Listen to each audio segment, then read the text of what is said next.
Hi beauties, இன்றைக்கி என்ன tips பார்க்கலாமா? இன்றைக்கி ஒரு ஹோம்மேட் சீரம் பார்க்கலாம். இது வந்து உங்களுக்கு நல்லாவே ஒரு ஒர்க் அவுட் ஆகும். ஆனால் என்ன அப்படின்னு பார்த்தீங்கன்னா, இது வந்து நீங்கள் அப்பப்போ செஞ்சு யூஸ் பண்ணுற மாதிரி தான் இருக்கும். இது ஹோம்மேட் சீரம் இல்லையா, நமக்கு ரொம்ப நாள் வராது. என்ன அப்படின்னு பார்த்தீங்கன்னா, நீங்கள் பீட்ரூட் ஜூஸ் எடுத்து வச்சுக்கோங்க. அதாவது வீக்லி 3 டைம்ஸ் பண்ணிங்கன்னா போதும். பீட்ரூட் ஜூஸ் ஒரு 4 ஸ்பூன் அளவுக்கு எடுத்துக்கோங்க. அது கூட வந்து விட்டமின் இ ஆயில் ஒரு கேப்சூலில் இருக்க அந்த ஆயிலை மட்டும் எடுத்து விட்டுக்கோங்க அந்த ஜூஸில்.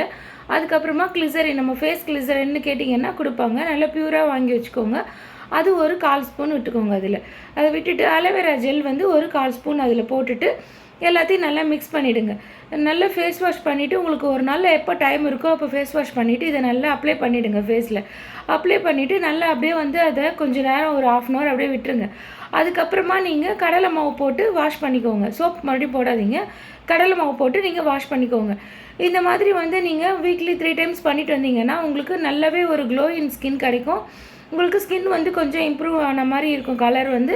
ஆனால் இது என்ன மெயினாக காரணம் அப்படின்னு பார்த்தீங்கன்னா, இது வந்து உங்களுக்கு க்ளோ இன் ஸ்கின் தான் கொடுக்கும். நம்ம ஃபேஸ் வந்து நல்லா டல்லாக இல்லாமல் நல்லா க்ளோவாக, இப்போ நம்ம ஆக்ட்ரஸ்லாம் பார்த்தீங்கன்னா எப்படி க்ளோவாக இருக்காங்க அவங்க, அந்த மாதிரி வந்து நமக்கு க்ளோயிங் ஸ்கின் கிடைக்கும். இதை வந்து நீங்கள் வந்து ட்ரை பண்ணி வச்சுக்கோங்க. இது அதாவது வீக்லி 3 டைம்ஸ் வந்து இதை பண்ணுங்கள்.